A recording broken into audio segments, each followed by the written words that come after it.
If you could relive any year of your life, what year would it be? I think I'm gonna say 2012. That Ooh. was the year that I met my wife, proposed, and we started planning our wedding. We did a bunch of traveling from where we lived in Clearwater, Florida, through Pennsylvania and Maryland to visit our families during that time, and it was Oh. just a really really good year, full of like love and people and friends. Oh. So you proposed, you met her and proposed in the same year. I met her and proposed in the same 2 months. I met her. Wow. Let's see. I met her December 23rd Hmm. of 2011, and then in the spring, I think February 23rd, I proposed.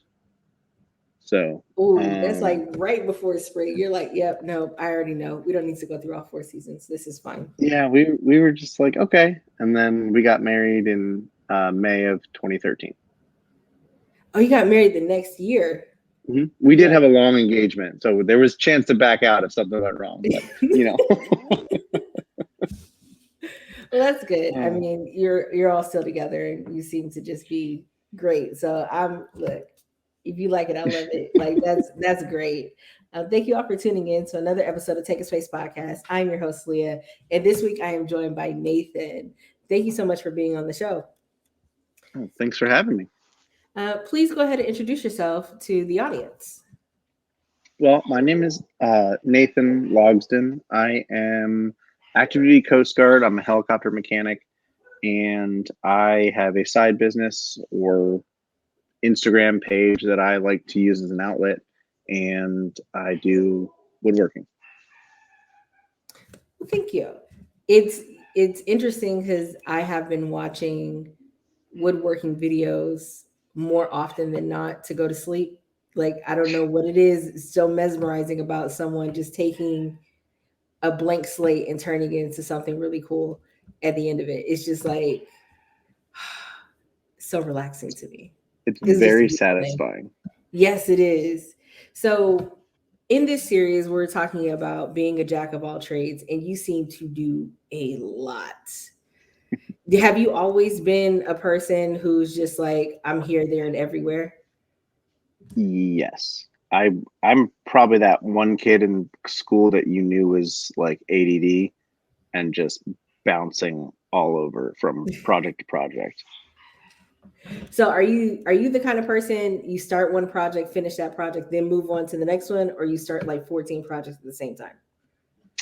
So it's funny because I do like to focus on one thing, Hmm. but I get tired of the waiting periods. So like sometimes you'll have to mill up some wood and it's got to sit for 24 hours so that if it in case it moves, you're not having it buckle or bow and um so you got to pick up something else. So I always have about 3 or 4 projects going on at once, and that lets me be able to work through those pauses. Oh, And that way, I'm not wasting my time on the days that I do have time to do the woodworking or DIY stuff that I've been doing lately. so as you started, well, when did you start woodworking, or is this something you've always done? I was 14 when I first started, so Was it in wood shop in high school, and that one teacher taught you how to make the wooden pegs, and you were like, "Yes, I want to do this." I actually didn't have wood shop in high school. It wasn't an option. I Oh, was really bummed. So my great grandfather was in the town of Linwood, Illinois. hmm. He was a toy maker, and he, when we would go and visit, would show us how to do stuff in his wood shop. And that that happened when I was, I mean, from 4 years old on. But really, it was when my parents started renovating the house that I grew up in, Hmm. and my stepdad, he kind of saw that I was interested in tinkering and I did like small engine repair at like 11 and was running a lawn mowing business and making money to go to the pool and hit snack bar in the summer. And so he was like, okay, if you're okay with fixing stuff, like there's no way you could mess up the woodworking stuff. So he had me just hand tools to his friend who was helping us redo the floors. Oh, And after about a day of helping him, he was like, all right, now you go cut that. And I was like, what? No.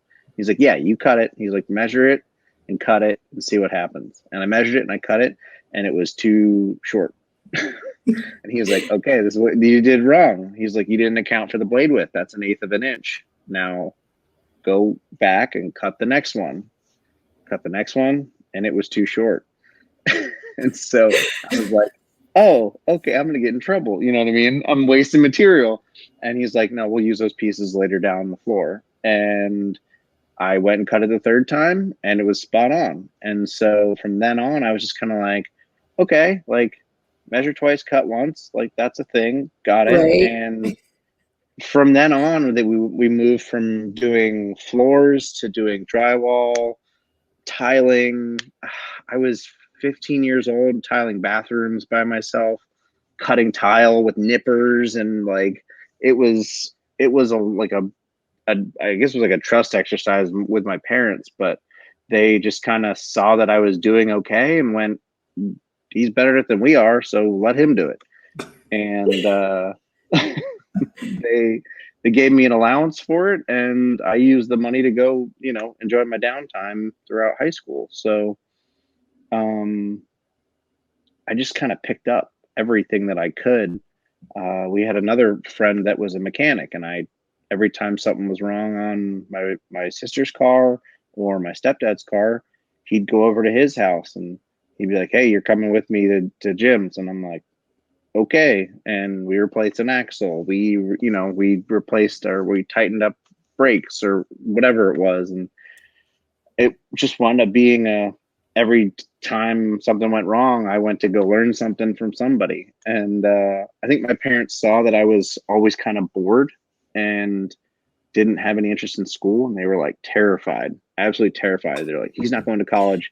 He's going to be a nobody, or he's going to be like a grease monkey in a garage and make minimum wage for the rest of his life. And so, um, funny enough, I joined the Coast Guard, but I liked doing all of the things. It was really hard for me to pick one, and that's kind of why I joined, was because I figured somebody would show me something that I would want to narrow down as my focus, and Mm. obviously that happened eventually. But Was it hard being a person who's learning how to do a couple different things to learning how to do a lot of different things? Has it been difficult in picking a focus? I know you said that you try to have different projects that are going on, but a lot of times some people keep up the projects because they don't really know how to narrow down a focus. So I want to know what that process was like. so I'm still going through it. Mhm. I I like woodworking a lot. I knew my Instagram was always going to be a woodworking Instagram. I had that question from some people, like, why didn't you say Logsdon's workshop? Why didn't you say, whatever? And I was like, because I'm never going to try and monetize my workshop. I'm never going to try and sell I refurbish antique tools. I'm never going to try and sell those as my main business. I'm never going to try and do DIY stuff as my main business, at least not now through this page. Maybe when I Mm, retire, if I was going to get my general contractor's license and stuff, I would potentially pursue that if that was seemed like a smart business decision. But for me, I have hobbies that kind of coincide with my woodworking, and it works out because they complement each other. I refurbish an old tool, but it's an old tool that I would have paid $300+ for that I got for 30. And with 16 hours of love, while glue is drying on a project that I'm waiting to make money on, I can put some time into this. And I think I have primarily focused on those things that complement the woodworking side, and mhm. they don't take away from what I'm trying to do with my page or and whatnot, but it does still tickle that like that fix brain that I have, where I need to fix something today. Like I went from being engine, a jet engine technician, a sheet metal repair smith, a air crew member. I was pushing survival gear out the back of aircraft and doing search and rescue missions, and all that stopped. I've advanced to the point where I mostly do training, and I'm actually teaching the new guys what to do and how to do things. And so I don't get the hands-on stuff at work. So coming home to get that hands-on has really benefited me in like a mental health way, and also keeping me from being sedentary. I know a lot of people come home and they're like, okay, I want to unwind with some video games or whatnot. And I'm like, let me go Right. get in the garage and I'm going to go stand for 4 hours. Like, What has been your most favorite project that you worked on? to date, Mhm. I have to say the bedside tables that are, where are they? Behind me right now. I just finished them last week. I just did the final reveal on my page today. And I don't know if you can see them, but they are mid-century modern, Those inset look with a nice. beveled edge. They are solid Purple Heart, which is a very difficult wood to work with. And um, I took them from raw lumber from a sawmill Hmm. to finished furniture piece. And it was a long process, but I learned so incredibly much about the milling process, about making furniture. And I honestly, I took away so much from that project that I could do it again in a third of the time now, because I know where the pitfalls are and things like that, that were the hangups, you know. So was this something that your wife was like, "Hey, we need bedside tables," and you said, "Oh, well, I'll take care of that," or was it just something like, "Oh, this would be cool to have"? So we moved we just moved to Jacksonville, Florida, during the pandemic, July of 2020. That was our transfer date, and so we didn't have a choice. We had to move. Hmm. So we are renting a house. We were renting a house from another Coast Guard member who was stationed in Alaska, and he was just happy to have someone rooming that was working and able to pay rent. Right. And so we moved in, and we wanted to make the house more ours. We had these tall, skinny bedside tables, and they didn't take up enough space with how wide this wall is for our bedroom. And so we were like, Oh, okay, we'll get a bigger bed, and we got a nice big puffy headboard. It's that gray, like, cloth back, and it looks really nice. And we're like, okay, but now that the headboard's so big, we need big side tables. You can't have these cute little petite side tables anymore. And my wife was looking, and we're like, okay, all right, it's $400 for this one. It's all right, this one's 800, but it's really nice. And then but that's each. And then you're like, oh my goodness. And you look at, all right, this one's actual solid wood, that one was press board. And I was just like, we'll make them. I was like, there's no reason for us to spend $2,000 on bedside tables to have heirloom quality furniture. I was like, I'm not doing that. Not on our budget. My wife is a high school teacher. I am active duty. That's not in the cards for us. So I basically said, we'll do it for cheaper. And the cheapest bedside table we found was $450. That was solid wood, and that was within our range. And I built both of these side tables for $438 or $36. So I feel like I came out on top. Um, I mean, I would say so. I personally, I would say so. Just, I think that knowing what I can appreciate about the people who actually fit that jack of all trades, kind of the jack of all trades mold, is that there's not, even though more of our time is spent on things that we could probably outsource to other people, but the fact that we know we can do it on our own, like, oh yeah, I can do this, or I don't have to worry about, I mean, I can pay somebody else to do this, or I can buy this already manufactured, or I can get this service done by another company. but it won't be exactly to my specifications. But just like creating the tables that you needed, it's like I have enough knowledge to build upon.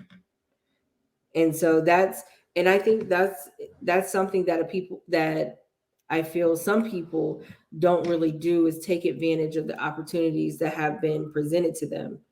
So you had the opportunity to create two new tables. What puts you in a more in let me see how I want to ask this. What is it that puts you in a frame of mind to be open to opportunities to grow your knowledge base? I think sometimes it comes down to sheer numbers. That's one. Mm-hmm. I obviously could not afford $1,200 for bedside tables, right? Right. That's kind of silly. You could get a whole bed set and everything. So when it comes when it comes down to it, you're looking at, okay, I need this thing, and I like that saying, see a need, fill a need. Um, but then you also look at, I am an Instagram page, I am a TikTok. Uh, I do need content. I do need to feed the meter, so to speak. So if it takes me 2 months to do this, which this took me, it was a process over 9 months, but it took me um, about 2 months solid of work to get them finished. Oh. Um, so it, I bought the lumber in February. I finished them last week.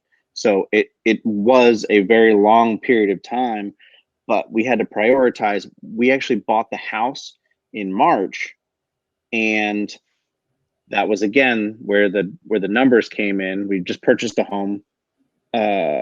We couldn't afford to buy the thing that we wanted, and then now we're also looking at putting the money that we might have had for that into renovations and other spaces in the house so that we can make the house our home, more Right. us.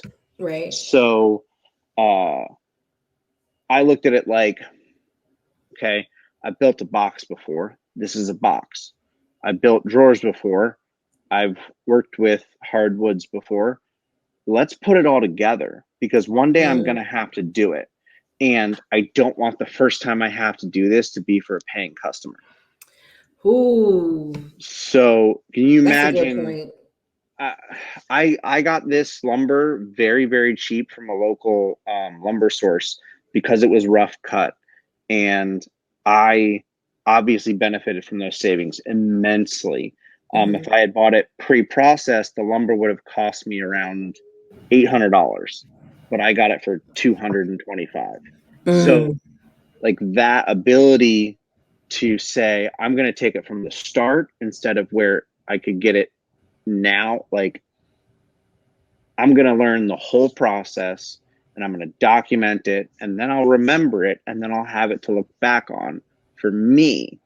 Um, when I do a refurbish on an old tool, I film me taking it apart so I know where all the pieces go when I'm putting it back together. So Mm-hmm. I also look at the journey of building these tables as steps for the future. Oh, I remember that's the time I didn't let the wood rest 24 hours, and I went straight into this glue up, and I messed up and the wood bowed on me, and then I had to go and fix it, and I'm not going to make that mistake again.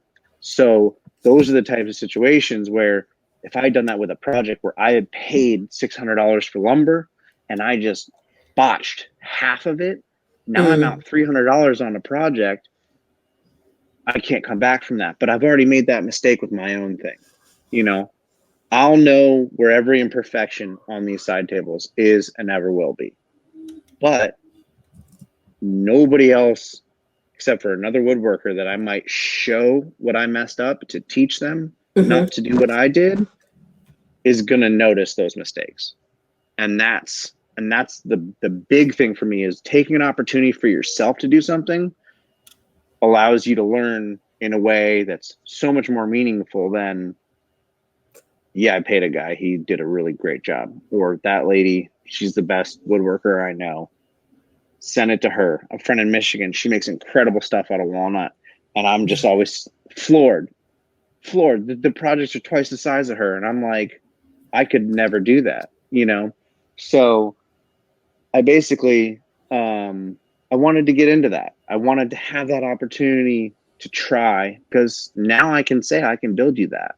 You know, I have Right. it. It's content filling the void. It is experience so that I know how to do something similar in the future. And then it is portfolio. I have a finished product that I can show and say, this is what I did here. I have a similar idea based off of what you need. And I'd really like to come up with something that's more you, but here's an example of something that I did with that material. And I mean, I also have never seen anyone build anything entirely out of Purple Heart. It's a huge pain in the butt to work with. So I know why you don't build furniture out of Purple Heart. Um, so I mean, there's just so many different ways to take an opportunity. Like, if I did this myself, what would I learn? If I did this myself, what kind of confidence would I have later on? And I think that's what my parents did want to teach me, is when I had no, let's say, friends available for the summer, you know, if they were at summer camp, a band camp, and I was stuck in the basement playing Super Mario or whatever, and they said, hey, would you rather make $100 today and help Jim with the flooring and blah, blah, blah? They gave me an opportunity, and I went, $100, that's cool. Or do I keep playing video games? And I took the opportunity. And I think Right. they instilled in me back then at 14 years old to take the opportunity, because back then there were no repercussions.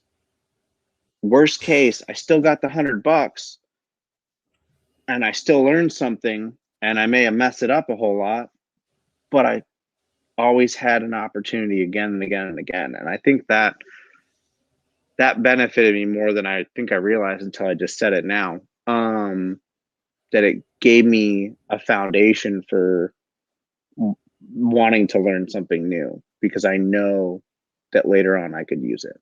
Like, I putting in flooring Yeah. now, I look back to what I learned then, you know, at 32. That's knowledge I've had for longer than I was old back then. So, um, I mean, there's definitely always a benefit to just taking that leap of faith.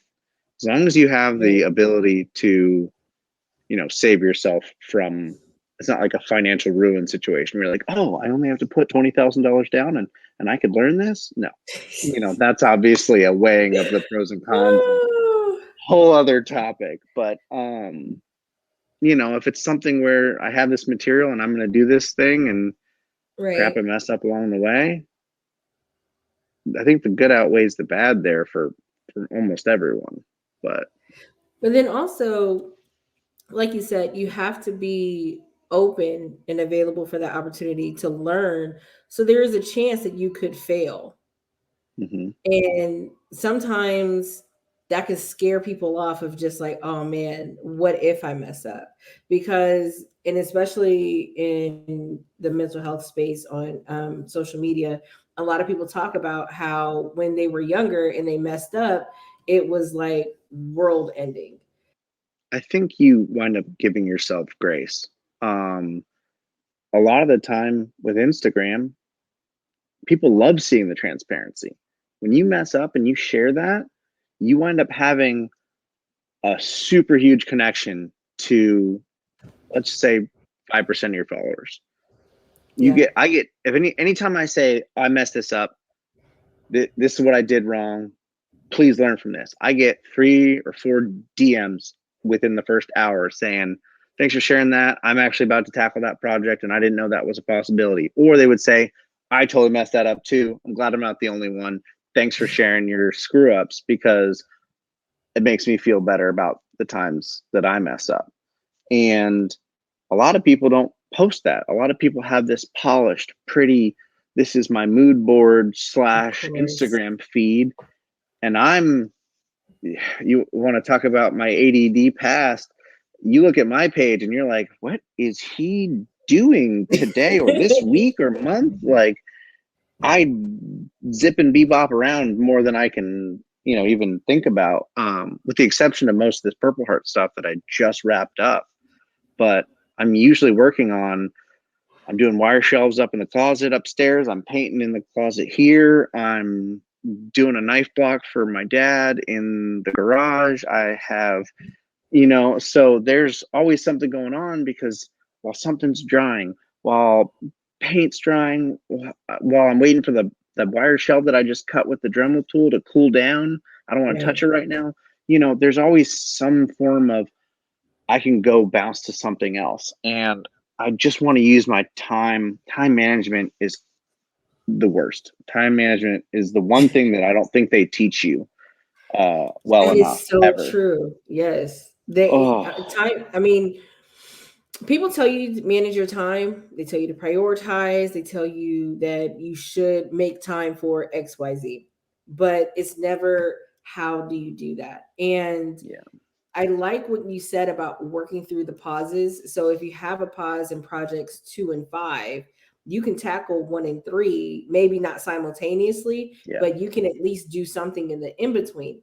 And shout out to Jocelyn, because Jocelyn actually taught me a lot about that, especially when it comes to Okay. cooking. She's my sister, and she's like, okay, the meat's going to take the longest, so put that in the oven. Then you can do the Mm-hmm. rice, because then that's going to take time. The vegetables are going to cook quick, so you can do that. So everything can be done at the same time. And I'm like, you know what? You're onto something.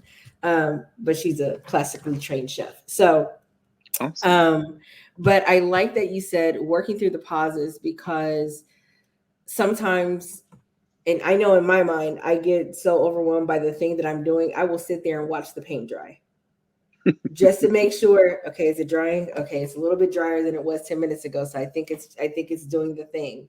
How do you prioritize? And I know it's probably looking at the project as a whole to see where Mm-hmm. you are going to have the pauses, but um, how do you make sure that when you do have pauses that you're productive in those times, in a perfect world? Not saying that you're doing it all the time, but Yeah. when you have the time to do it. So ideally, I have a list of the days of the week, and I know, and most of the time this is the list in my head. Mhm. I do a lot of thinking, but most of the time I know, okay, Monday, my son's in daycare. Tuesday, my son's in daycare. But Wednesday, my son's in daycare, but then I got to pick him up and pick up my daughter from dorm. My daughter stays in dorm Monday night and Tuesday night. Mhm. So I know that I have a much bigger chunk of time to work Monday and Tuesday. So I know that if I need to get the brunt of a project done, it has to be those 2 days. So I can work those 2 days, pick up my son, start dinner. Chelsea comes home from work. We have family time, put him to bed, and then Chelsea's usually grading or something equally horrifying for her. So so she's kind of off in her own world, and she's like, if you need to go do a project, go ahead. So now the other thing is if I have from 8:30 until 9:30 to work, it Mhm. can't be with the loudest tool that I have. So if my biggest brunt of a project is also running the table saw for 2 hours, that's perfect. I'll do that Monday night. And that way, the glue up I'll do after my son goes to bed, because it makes zero noise. It doesn't bother Chelsea while she's grading. Or, and once the glue up's done, you know what I can do? That glue up took me 15 minutes. Now I still have 45 minutes. Let's go paint that wall. And that is where I try to line things up so that the steps intermingle. If I Mhm. know I'm at a big loud part of a project for something, and it is 8 o'clock at night, 9 o'clock at night, I'm probably going to save that for tomorrow and start a project that I can finish a full section. So like, if I know I can get 2 coats of paint done in an hour and a half, I'll do that, walk away, complete, and then it's just checked off the list. If you have something Right. that you can get completely finished in a block of time, that is a win all day, because I'm thinking about wire shelving right now.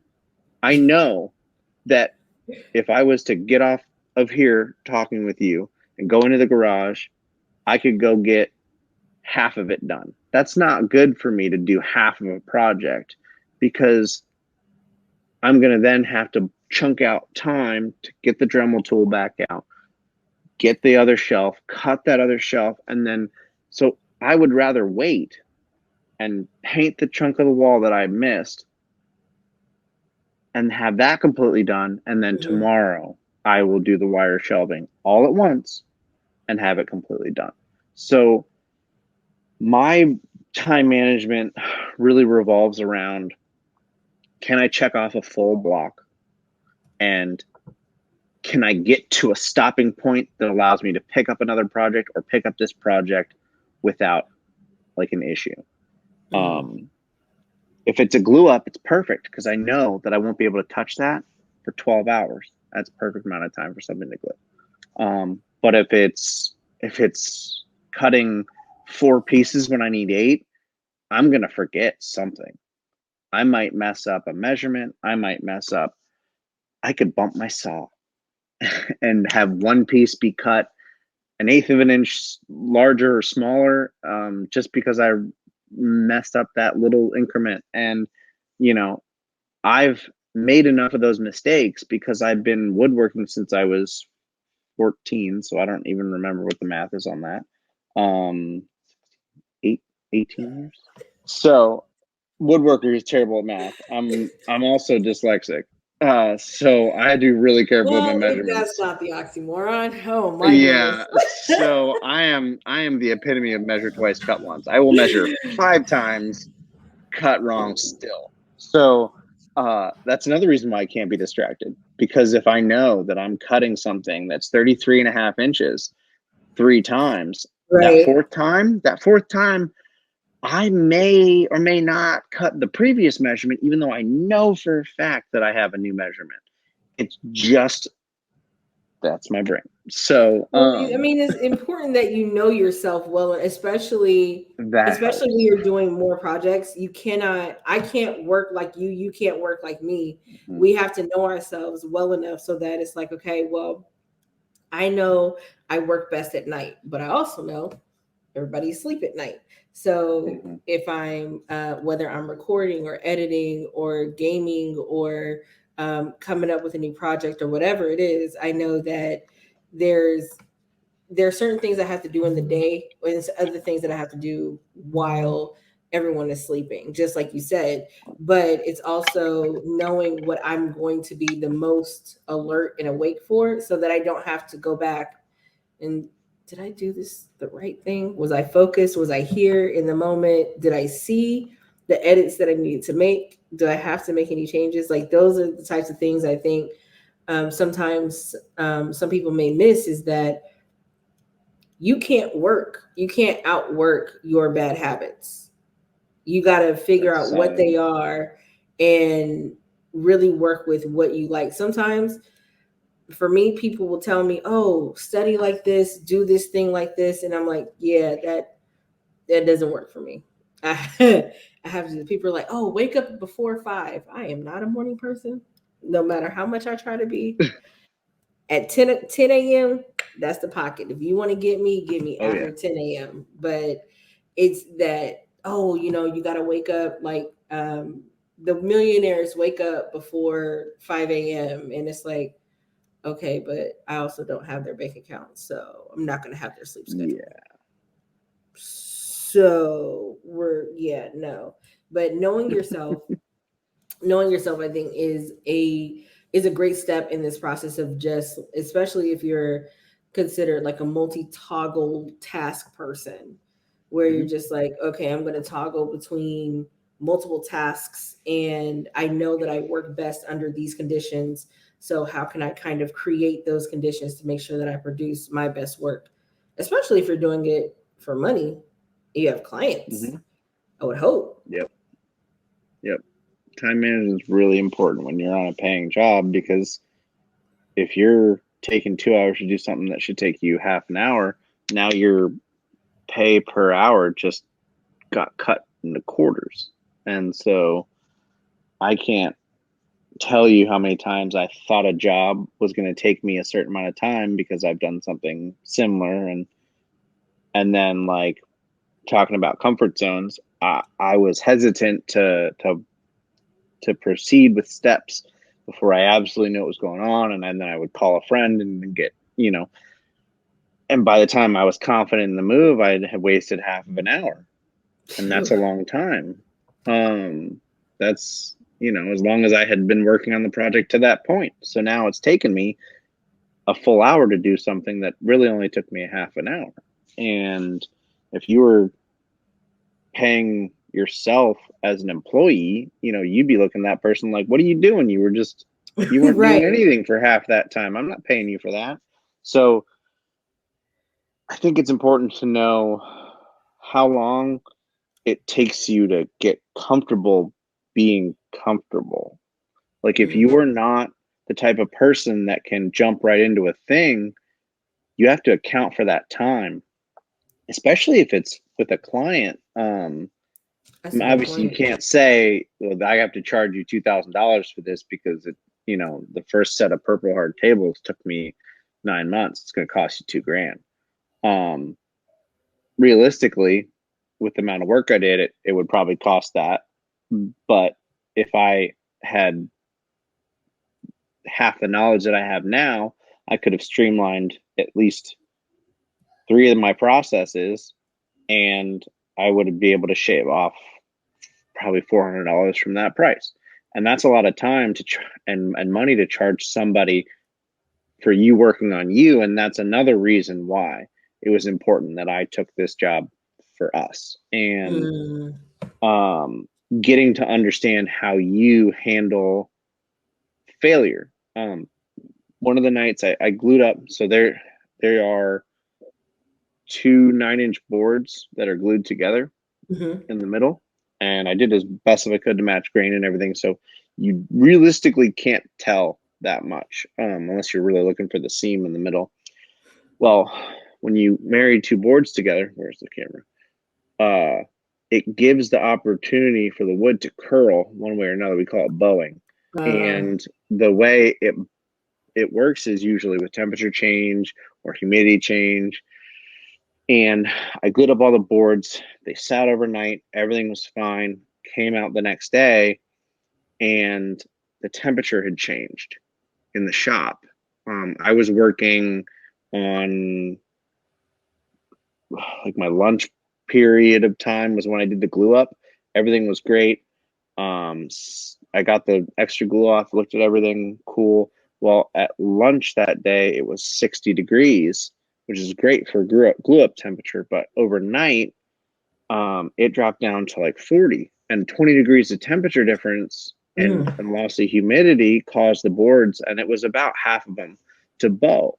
And now I have to do something that is really sketchy. You have to flip the board over, and where it's bowed, you take a wet washcloth and an iron, and you run it down that seam, and it makes the board swell on that side to fix the bow.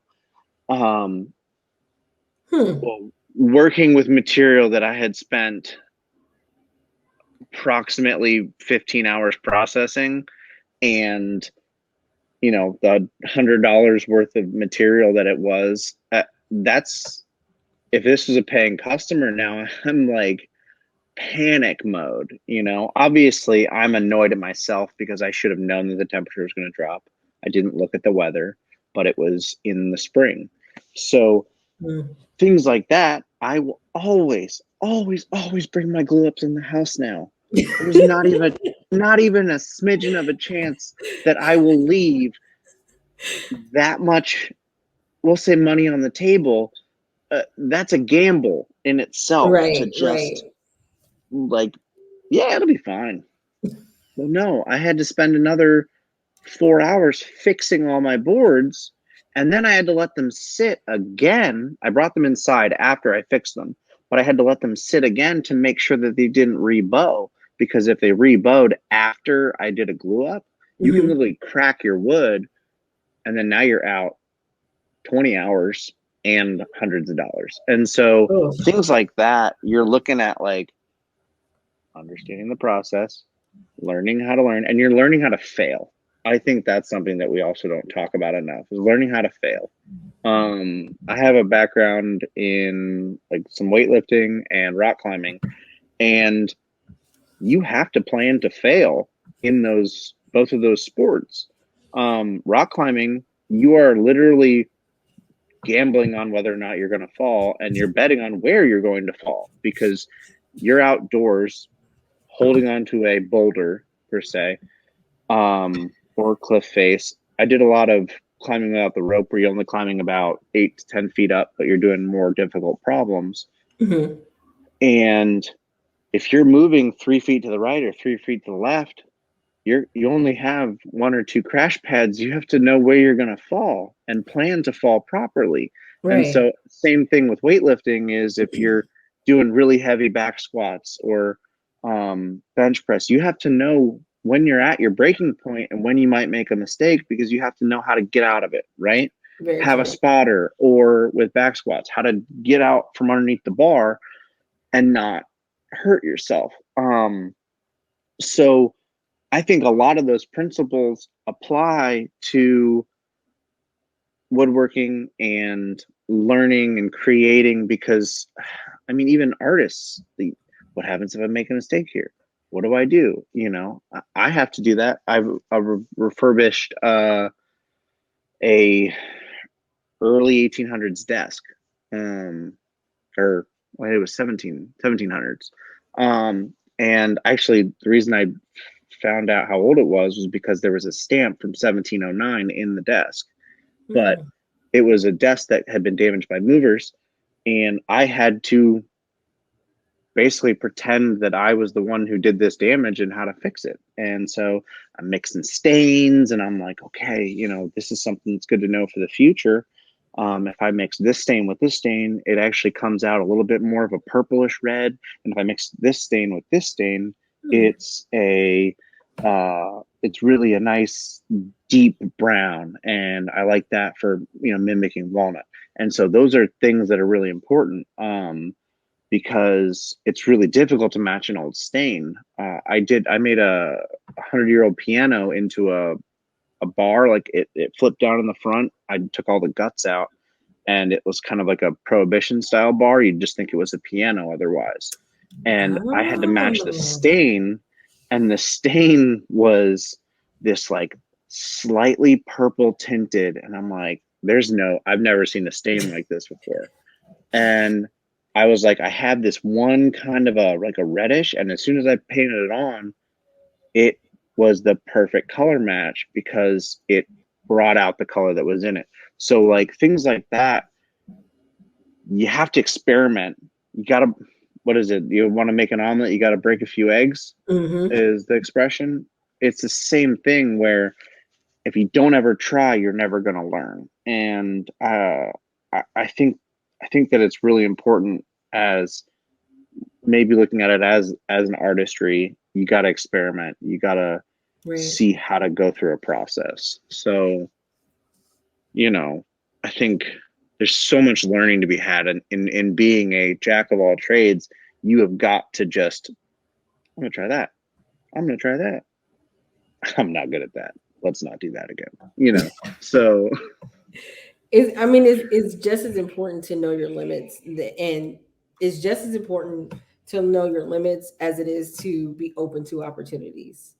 Because if you don't know, because you really don't know what you don't know, but as you start doing things, you're like, hey, I'm not an electrician. Let me just call someone who's good at this thing yep. because I've zapped myself the last 3 times and I probably am not going to do that anymore. So it's Mm, really good to know where your limits are, where your boundaries are, so that when you do start to get out of your comfort zone, you can kind of look back and say, "Oh man, I remember when I didn't have this knowledge, or was I when I wasn't comfortable with doing this, or accepting this opportunity, or building in this way." So I personally think that's a good thing when you know what your limits are, not to just stay within them. You still want to be open to the opportunity to grow, because like you said, it's like having building blocks. I know how to do Mhm. pieces of the puzzle. Now this project is calling for most of that knowledge for me to pull it together, because I haven't done it together as a piece before. I've always done them separate thing. Build a drawer here, fix a handle here, put this board up here, do this thing right here, maybe present on this thing here, or paint this picture here. And if you have the building blocks of a thing, you can start to put those things together to create a solid project. And whether you're doing it for your family or a client, you can be confident in the work that you do. Mhm. I think that's the most important thing is building your confidence. Yeah. You got to get comfortable failing. You got And to. I think that started for me at 14, and that's why I'm okay with it. Yeah. I was also taught that it's okay to fail because there's always more material, there's always more, time, there's always it may not be ideal, but if I have to fix something and say to a client it's going to be 3 more days, I'd rather say it's going to be 3 more days than say, here's your messed up project. Right. Right. So if you know how to rally and say, okay, I messed this up, I got to reglue this, um, I'm going to have to take those 2 days. And instead of me delivering it on Friday, I can bring it to you Sunday, you know. I, it really does just set you up with just a comfort zone of everything will be okay eventually. Right. Um, there's no absolutely brutal end to this. I'm not going to quit woodworking over the fact that I glued up the Purple Heart wrong. No, I gotta. I actually did. So when I built them, they were supposed to be 18 inches by 18 inches by 18 inches. Uh, they there was a because of that bowing that I was telling you about, there Mm-hmm. was a weird deformation, and I cut the sides an inch shorter, and so now they're only 17 inches tall by 18 Mm-hmm. by 18. And when I glued them up, I labeled all the sides with just a regular mechanical pencil, and that's like a graphite color on a dark purple wood. I couldn't see them properly, so I Right. glued up the boxes and I used one side that was too short. It was the wrong piece. And so I glued up not perpendicular sides. It was one side, one side, one side, and then a short side.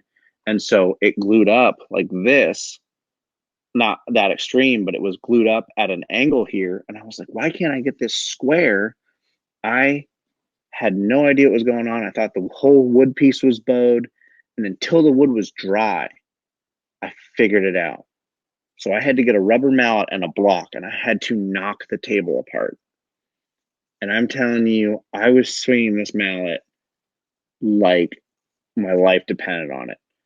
It took me so many tries to knock this glue loose. If anybody has any questions in the world about how strong wood glue is, don't worry about it. If you're gluing up an inch of material to an inch of material, the wood is going to break first.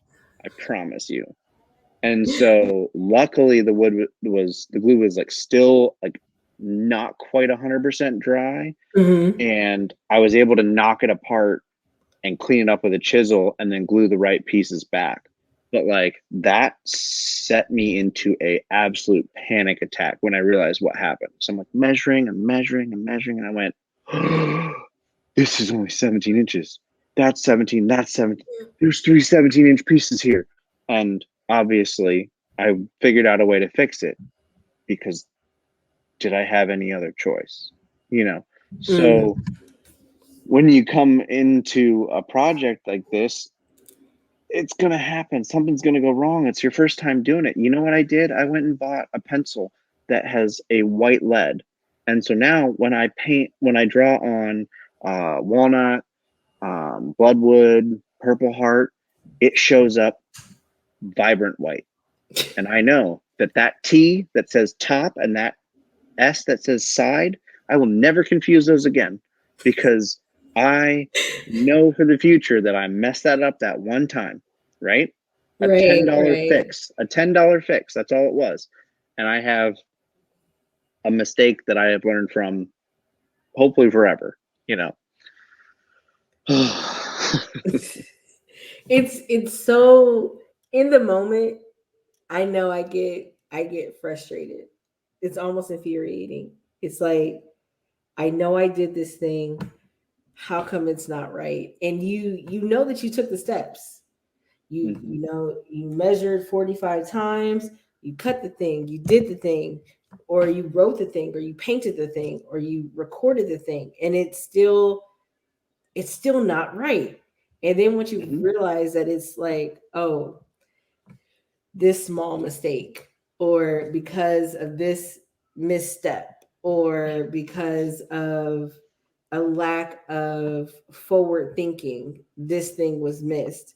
But now, for your future projects, you know that you will not make. If you do everything else wrong, that is a mistake that you will not make again.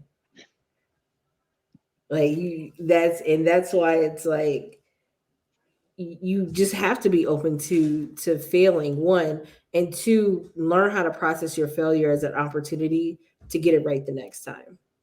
mhm. And I think so. Part of the failing and uh, figuring stuff out and time management fails. I did the one room challenge, which is a Better Homes and Gardens thing for Oh, DIYers, okay. and you pick a space, and over 8 weeks you work on that space. And this closet that I'm still renovating was the May 8th start date. Um, they just started Thursday, so yesterday, they just started the fall one room challenge, and I'm still working on springs. So I picked too big of a project for an 8 week period, obviously. But Yeah. when summer came, we stopped working on it for 2 months. We just didn't. We were outside. We were doing stuff as a family. We were enjoying ourselves. We didn't want to be sweating our butts off working on a closet, so we just didn't.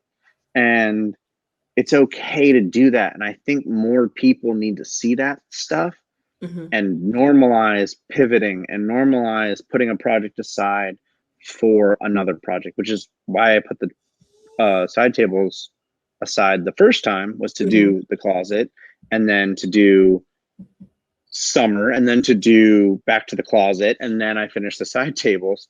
But I wanted to prioritize my family, and I wanted to, yes, I do content creation, and yes, I have goals and stuff that I wanted to do, and I didn't want I had hanging rack of clothes in my room for 4 months, but it wasn't a priority because spending time with my wife and kids was more important, or Right, um, right. getting outside and going to the pool every single day over the summer was more important. And that stuff's okay. And I think as a content creator, um, it's important to show that stuff, to say, hey, I'm still working on this. So whatever project you're still working on, good job. Like, keep moving. If you move a step forward today, that's great. If not, maybe you'll get to it tomorrow. Um, but don't let it stress you out. Don't let it take over your life. Like, I didn't have an 8 week finished, perfect renovated space. Right, What's wrong with me? And that's the right. one problem I see is people aren't being realistic. People are shortchanging the finishing stuff so they can share their reveal. And it's like, no, do the caulking, do the cutting in properly, do the fixtures that you want. Don't just share to share. And there's another Instagrammer that has been posting about it a lot with One Room Challenge starting again, is just let it be. If you can get it in and get the time to do it, that's so great. But if you can't, know that you're not alone Hmm. and enjoy the process, because that's really what it's about. The One Room Yes. Challenge itself is about meeting other makers, meeting other DIYers, and seeing what they're doing and inspiring each other and backing each other up. The really pretty end result rooms at the end, that's great bonus. That's really wonderful stuff.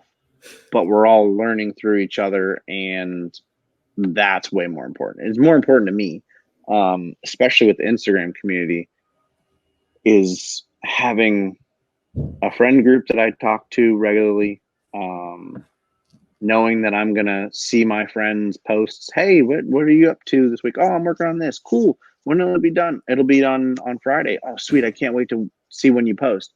And then boom, they post it, and you're just like first one in the comments going, "Oh man, that turned out way better than I even expected." Can't wait to see the next step. Right. And I think that's another big thing is just so like when I was woodworking to start, it was just I was just doing it to be doing it. And like Mhm. my parents would show it off when we would do like neighborhood barbecues. They would show off the stuff that I was doing, and they would all joke like, "Oh, can we have him next?" Like whatever. And I'm like, "Oh God, no, I don't want to do that. Like I want to go play video games now. I finished the thing that I was supposed to do." And um so I'm like now looking at it, I'm like, it's my space to brag. It's my space to be proud of myself. And I do have the opportunity to reach out to sponsors and things like that, which is really cool. A thing that I never really expected. Um, but it's a place to grow and kind of hone my craft. And Right. things like this, where I'm, doing the Purple Heart, is an opportunity for me to say, okay, I want to do something I'm going to be proud of. And that's another comfort zone step is if I've made, IKEA furniture for the fifth time, there's nothing more infuriating than assembling more IKEA furniture. Nothing wrong with IKEA. If that's all you can afford, this is actually my first bedside tables and dresser in my entire life at 32 years old that were not one of them at that one time was IKEA. So, not knocking IKEA. It's totally great, affordable furniture. It's just not what I aspired to have when I was, 15. So, Well, thank you so much, Nathan. I appreciate the your perspective, the conversation. I hope that a lot of people who are listening understand, where you're coming from, what you're saying, especially appreciating your experiences because, as a person who can fit that mold of jack of all trades, it sometimes feel like I have to aspire to be this person or I'm doing something wrong in my life. But I think your perspective is more encouraging of personalizing everyone's journey is embrace the ugly because it's going to be ugly at some mhm. period and just be okay with it. But I really, really appreciate you for being on the show. Now is your time to plug any social media that you have, any projects coming up, anything the audience should be on the lookout for. Well, you can find me on Instagram or TikTok at Logsdon Woodworking. It's Logsdon Woodworking. And I do woodworking, DIY, tool refurbing. I really like to meet new people. So if you have a question, if you have a project and you're just like, hey, I'm not really sure how to start this, hit me up, slide into my DMs. I'm always down to talk about projects. I love helping people. I'm in a training job at work, so I have no problem training from home. So other than that, thanks for having me. It was a great topic of discussion. Made me think about some things that I hadn't thought about in, I guess, 18 years. So Well, thank you so much. I really appreciate you. Thank you all for tuning in to another episode of Take a Space Podcast. I'm your host, Leah. Please make sure to go follow Nathan. I am going to put his video reveal of his bedside tables at the end of this video. So stay tuned for that. If you are listening to this, make sure that you check out his his Instagram page so that you can check out all of his work, all of his information, all the stuff that he's doing. And make sure to follow us at Take Up Space Pod. That's Take Up Space POD on Facebook, Instagram, and Twitter. And we'll see you next time. Thanks. Thanks.